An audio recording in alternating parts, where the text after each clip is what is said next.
나는 53세, 동탄에 산다.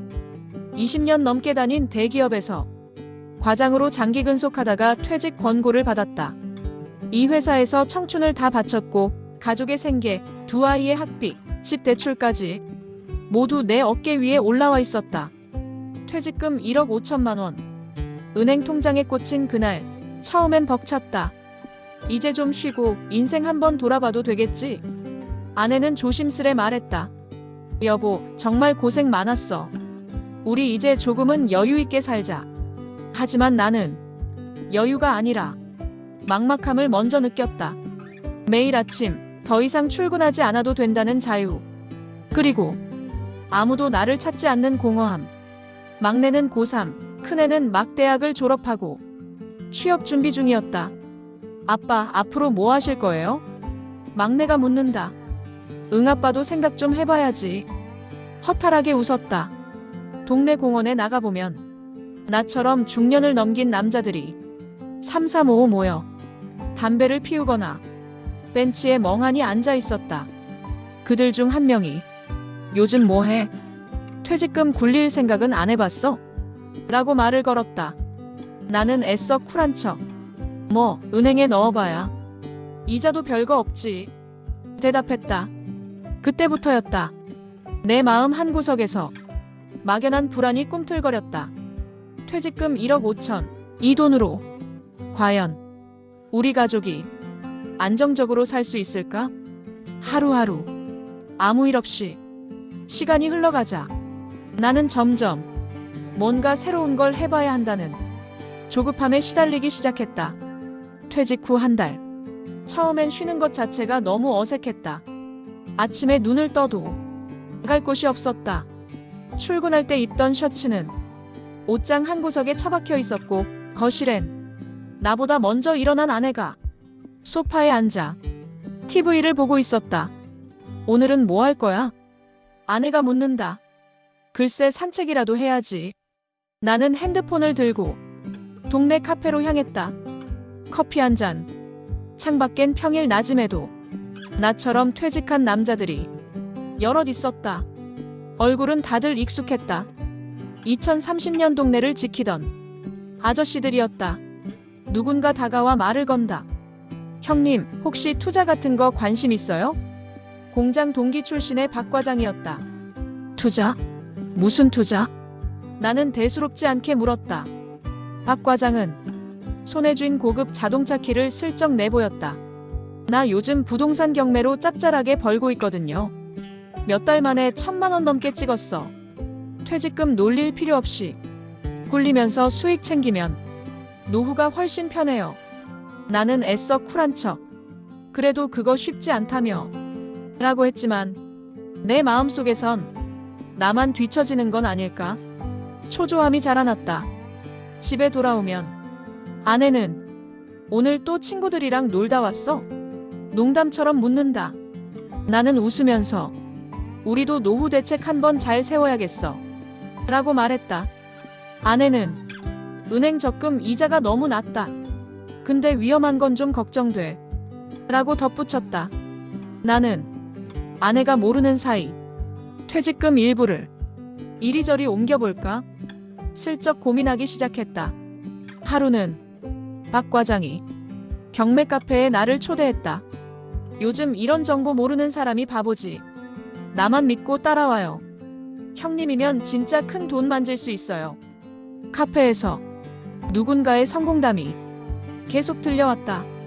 50대에 퇴직금 5천 넣어서 지금은 2억 만들었어요. 요즘 은행은 바보만 다녀요. 이 정도도 못 굴리면 평생 소시민으로 사는 거죠. 나는 그 말에 왠지 모를 모멸감과 자극을 동시에 느꼈다. 나라고 못할 게 뭐가 있어?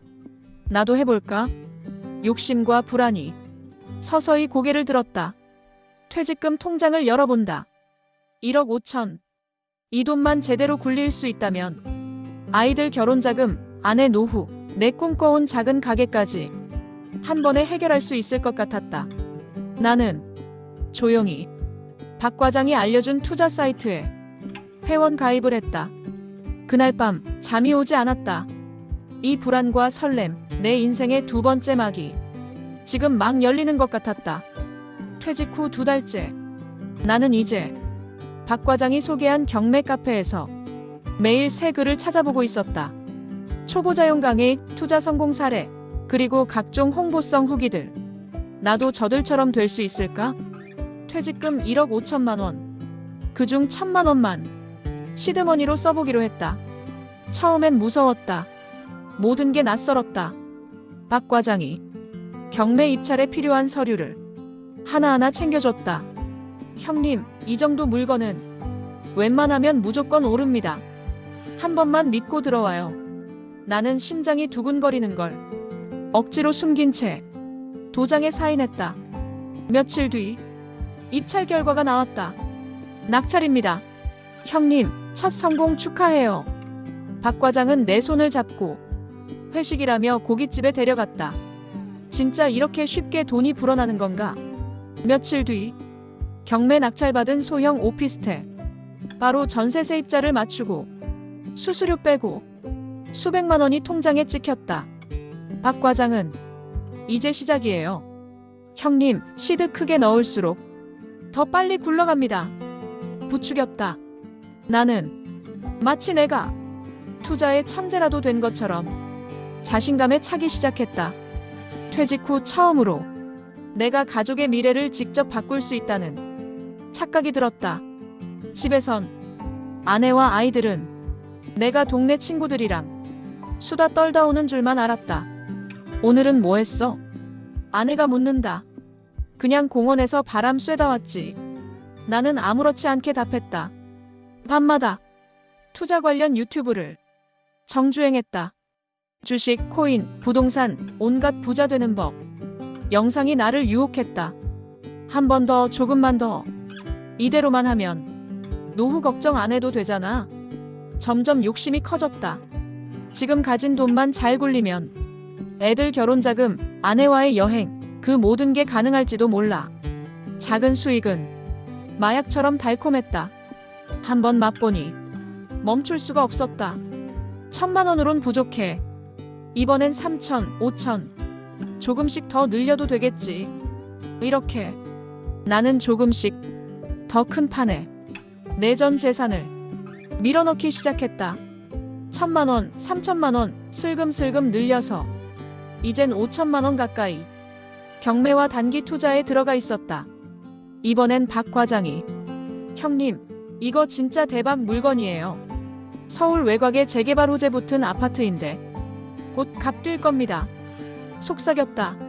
나는 퇴직금 통장을 열어 더 큰 금액을 넣었다. 이렇게만 가면 1년 안에 2억, 3억 금방 모을 수 있을 거야. 욕심은 눈덩이처럼 커졌다. 낙찰 성공. 처음엔 또다시 몇백만 원의 수익이 들어왔다. 하지만 문제는 그 다음이었다. 서울 외곽 아파트 입찰가가 조금 높았던 탓에 임대가 잘 안 나갔다. 형님, 요즘 세입자 구하기가 힘드네. 좀만 기다려요. 호재 터지면 금방 값 올라요. 박 과장은 늘 자신만만했다. 나는 하루에도 몇 번씩 부동산 앱을 들여다보며 언제쯤 오를까 노심초사했다. 한 달, 2달. 시간이 흘렀다. 그동안 내 통장에선 대출 이자, 관리비, 세금이 하루하루 빠져나갔다. 수익은커녕 손해가 눈덩이처럼 불어났다. 마음 한구석에서 이게 아닌데, 분명 잘 되고 있었는데. 초조함과 불안이 치솟았다. 박 과장은 형님, 혹시 급하면 요즘 유행하는 코인 투자도 괜찮아요. 단기간에 수익률이 확 나거든요. 또 다른 유혹을 내밀었다. 나는 점점 판단력이 흐려졌다. 이렇게 손해보고 끝날 수는 없어. 원금만 회복하면 그만둘 수 있어. 처음에는 조금만이었는데 어느새 내 손끝에선 1,000만 원, 2,000만 원 단위가 너무 가볍게 오갔다. 밤마다 잠을 이루지 못했다. 내가 뭘 잘못한 걸까? 아내와 아이들은 아무것도 모른 채 평범하게 지내고 있었다. 아빠, 우리 이번 방학에 가족여행 갈 수 있어? 막내가 물었다. 나는 그래, 아빠가 돈 벌어서 꼭 좋은 데 데려갈게. 힘없는 미소로 대답했다. 내 마음은 점점 지쳐갔다. 그리고 결정적인 손실이 한 번에 찾아왔다. 코인 투자. 하루아침에 2천만 원이 증발했다. 모니터 앞에 얼이 빠져 몇 시간째 앉아 있었다. 설마 진짜 이렇게 다 날릴 줄이야. 심장이 조여왔다. 이제 내 퇴직금은 남은 게 얼마 없었다. 원금만 회복하면 나는 더 큰 판, 더 위험한 투자로 발을 옮기기 시작했다. 퇴직금은 벌써 절반 가까이 사라졌다. 내 손끝에서 1,000만, 2천만 원이 사라지는 게 이젠 익숙할 지경이었다. 어제는 코인 시세가 급락했다. 눈 깜짝할 사이 남은 투자금 800만 원이 반토막 났다. 모니터 화면이 흑백처럼 느껴졌다. 도대체 내가 뭘 하고 있는 거지? 아내는 요즘 나를 유난히 걱정스레 바라봤다. 여보, 무슨 일 있어? 표정이 너무 안 좋아졌어. 나는 억지로 미소를 지으며 아무 일 없어. 그냥 잠을 좀 못 자서 그래. 둘러댔다. 아내는 더 이상 추궁하지 않았다. 아이들도 아빠, 어디 아파? 몇 번 물었지만 나는 고개만 저었다. 가족들과 대화가 점점 줄어들었다. 식탁에 앉아도 나는 멍하니 숟가락만 들었다. 아이들은 내 눈치를 받고 아내는 요즘 무슨 생각하는 거야? 묻다가도 곧 조용해졌다. 나는 더 깊은 외로움에 빠져들었다. 마침내 나는 대출까지 손대기로 결심했다. 은행에 가서 생활비 대출 명목으로 3천만 원을 빌렸다. 창구 직원이 혹시 투자 목적 아니시죠? 조심스레 묻는다. 나는 억지로 웃으며 아들 학비에 생활비 좀 쓰려고요. 거짓말을 했다.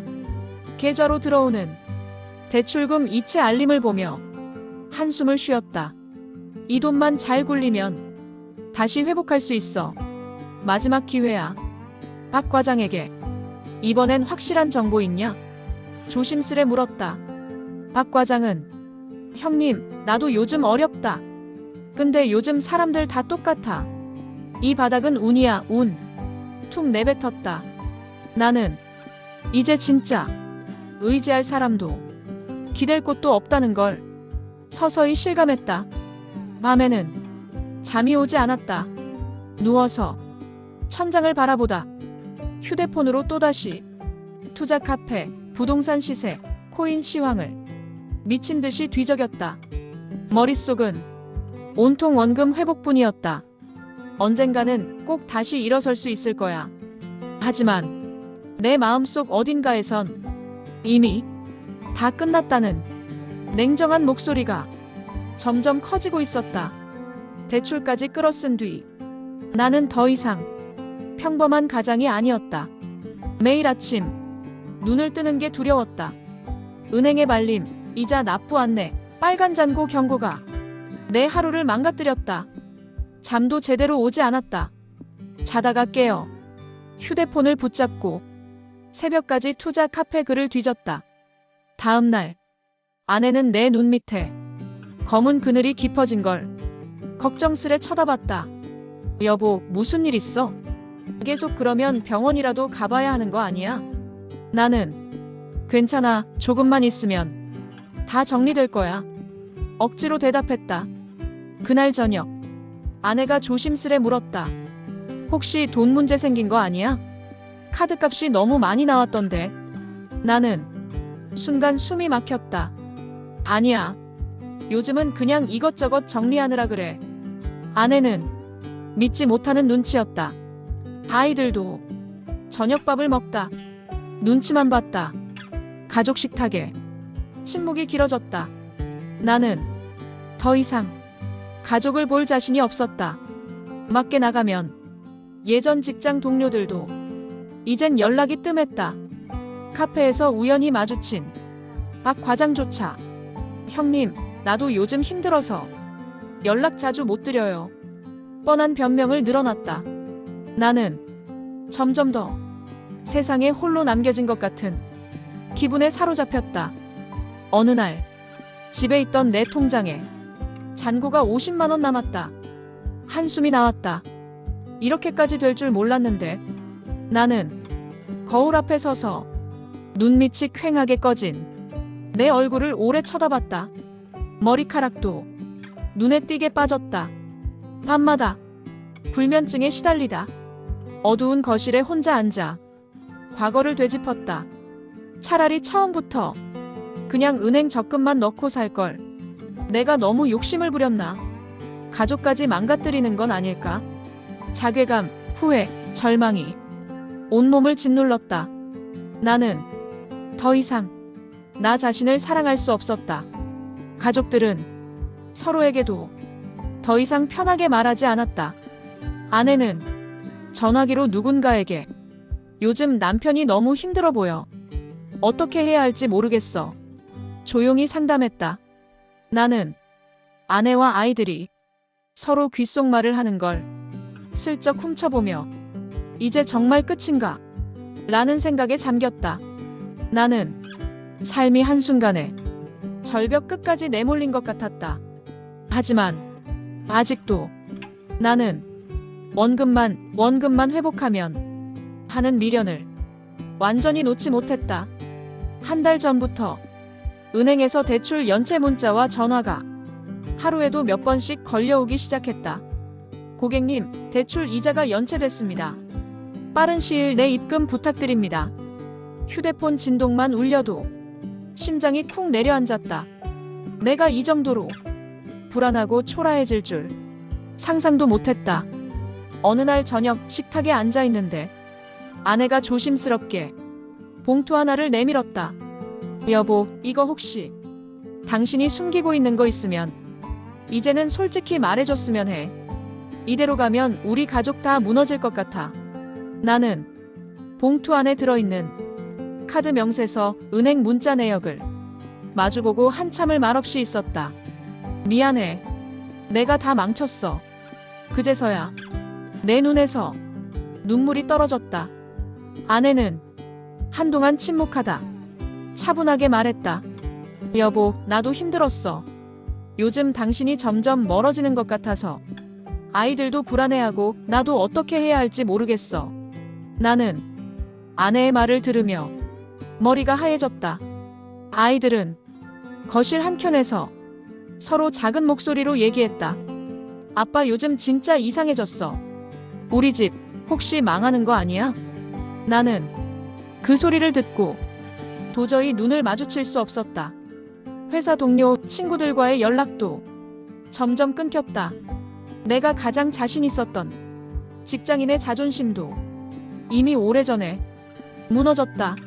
나는 더 이상 아무것도 할 수 없는 쓸모없는 사람처럼 느껴졌다. 아내는 우리가 이렇게라도 버텨야지. 이제부터라도 정말 솔직하게 다 털어놓고 다시 시작해볼 수 있지 않을까? 말했다. 하지만 나는 그 말마저 잘 와닿지 않았다. 너무 지치고 너무 초라해졌으니까 내가 할 수 있는 건 단 하나, 가족에게 더 큰 피해만은 주지 않겠다는 다짐뿐이었다. 하지만 어떻게 해야 할지 도무지 답이 보이지 않았다. 밤마다 잠이 들지 못하고 소파에서 조용히 눈물만 흘렸다. 은행 계좌는 이미 바닥을 쳤다. 퇴직금 1억 5천, 생활비 대출 3천만 원, 신용카드 빚까지 모두 한계에 다다랐다. 도대체 내가 뭘 한 걸까? 거울 속 초췌한 내 얼굴을 오래 바라봤다. 이젠 정말 아무것도 남지 않았다. 아내는 더 이상 아무 말도 하지 않았다. 밥상머리에 앉아 아이들과 둘이 조용히 식사를 했다.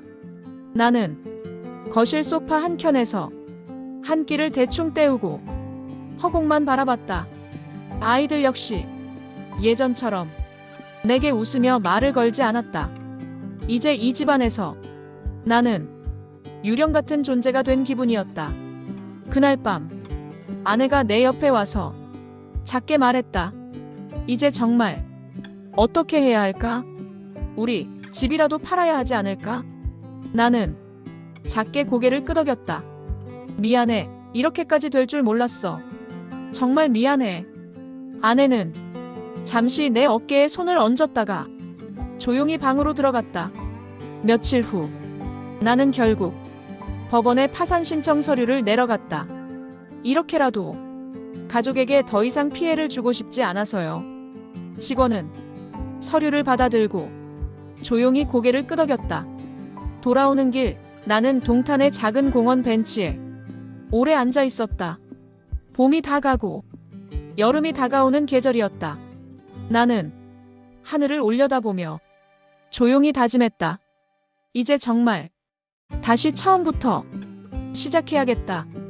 비록 내 손엔 아무것도 남지 않았지만 이제라도 가족을 조금이라도 지키고 싶었다. 아내는 집안을 정리하며 작은 희망을 말했다. 여보, 아직 우리 애들은 곁에 있어. 우리 다시 이 집에서 작게라도 행복하게 살아보자. 나는 그 말을 들으며 작은 미소를 지었다. 이제는 모든 것을 잃었지만 가족이라는 마지막 울타리가 남아 있었다. 나는 다시 한번 삶 앞에 천천히 정직하게 서보기로 마음먹었다. 처음으로 진짜 내 인생을 돌아보는 것 같다. 파산 선고가 떨어진 후 나는 오랜만에 해방감과 견딜 수 없는 허탈함을 동시에 느꼈다. 더는 빚독촉 전화가 오지 않는다. 은행 앱도 신용카드 명세서도 더 이상 두려워할 필요 없었다. 하지만 남은 건 가족에게 씻을 수 없는 죄책감 그리고 사회에서의 철저한 소외감뿐이었다. 하루가 멀다 하고 이불 속에서 눈을 떴다. 이제 무슨 낯으로 아내와 아이들 앞에 서야 하지. 거실엔 아내와 아이들이 조용히 각자 식사를 하고 있었다. 나는 얼굴이 화끈거려 눈을 제대로 마주치지 못했다. 아내는 가끔 짧게 말을 걸었지만 나 역시 최대한 짧게 답하고 다시 방에 들어가 숨곤 했다. 어느 날 고등학생인 막내가 식탁에서 조심스럽게 입을 열었다. 아빠, 요즘 아르바이트 구하는 거야? 나는 놀란 표정으로 아들을 바라봤다. 응, 조금이라도 집에 도움이 되고 싶어서 아빠도 알아보고 있단다. 아내가 작게 한숨을 쉬었다. 여보, 우리 다 같이 다시 시작하자. 아직 우리 가족은 깨진 게 아니잖아. 나는 그 말에 괜히 코끝이 시큰해졌다. 파산 후 나는 동네에서 단순 노동 아르바이트를 시작했다. 마트에서 진열 정리, 새벽에 택배 분류, 땀에 젖은 손바닥, 거칠어진 얼굴로 거울을 보며 이렇게라도 다시 살아야 한다. 마음을 다잡았다. 친구들은 대부분 연락이 끊겼다. 내가 그럴 줄 몰랐다. 뒤늦게 소문만 돌 뿐. 진짜 내 옆에 남아주는 사람은 아무도 없었다. 그래도 가족이 곁에 있었다. 밤마다 아내는 짧은 차 한 잔을 건네주었다. 수고했어. 오늘도 고생 많았어. 그 말 한마디가 내 삶을 아슬아슬하게 지탱해줬다. 가끔 아이들과 산책을 하면서 조금씩 웃음이 돌아왔다. 아빠, 우리 다음 주엔 공원에서 김밥 싸서 소풍 가자. 나는 그래, 아빠가 돈 벌어서 꼭 맛있는 거 많이 사줄게. 작게 웃으며 말했다. 모든 걸 잃은 줄 알았던 내 인생에 가족이란 작은 불빛이 아직 꺼지지 않았다는 걸 이제야 알았다. 나는 천천히, 정말 천천히 다시 사람답게 살아가려 한다. 이젠 매일 새벽 5시에 일어난다. 마트 진열 아르바이트, 오후엔 택배 분류, 몸이 고달프지만 정신만큼은 한결 맑아졌다. 가끔은 힘들어 무릎이 휘청거릴 때도 있지만 그래, 그래도 이렇게라도 살아가자. 스스로를 다독인다. 집에 오면 가족은 예전보다 훨씬 따뜻하게 나를 맞아준다. 아내는 작은 국 한 그릇을 조심스레 내 앞에 내민다. 여보, 오늘도 수고했어. 아이들도. 아빠 힘내. 짧은 격려를 건넨다. 나는 아무 말 없이 고개를 끄덕이며 국을 떠먹는다. 주말이면 온 가족이 동네 공원을 걷는다. 아내가 만든 김밥을 싸들고 잔디밭에 돗자리를 펴고 소풍을 간다. 아이들은 초등학생 때처럼 뛰어다니며 장난을 친다. 나는 하늘을 올려다보며 이 평범함이 얼마나 큰 행복인지 비로소 절감한다. 밤마다 아내와 나란히 앉아 차 한 잔을 나눈다. 예전엔 돈, 집, 성공, 크고 화려한 꿈만 쫓았다. 이젠 따뜻한 밥 한 끼, 아이들과의 대화, 조용한 웃음 한 번이 진짜 인생이라는 걸 처음으로 깨닫는다. 가끔 과거를 떠올리면 여전히 가슴이 저릿하다. 내가 다 망친 거지만 그래도 지금 이 가족 곁에 있다는 것만으로 감사하다. 나는 아내와 아이들에게 작게 말했다. 미안하고 고마워. 앞으로 남은 인생 진짜 사람답게 살아갈게. 아내는 조용히 내 손을 잡았다. 우리 이대로면 돼. 다시 시작할 수 있어. 그날 밤 나는 눈물이 핑 돌았다. 무너졌던 인생, 바닥까지 떨어졌던 하루하루. 하지만 결국 남는 건 가족, 그리고 아주 작은 평범한 행복이었다. 비록 퇴직금도, 집도, 명예도 모두 잃었지만 사람으로, 가장으로, 아버지로 조용히 다시 살아가기로 마음먹었다. 아주 천천히, 그러나 진심으로 다시 사람답게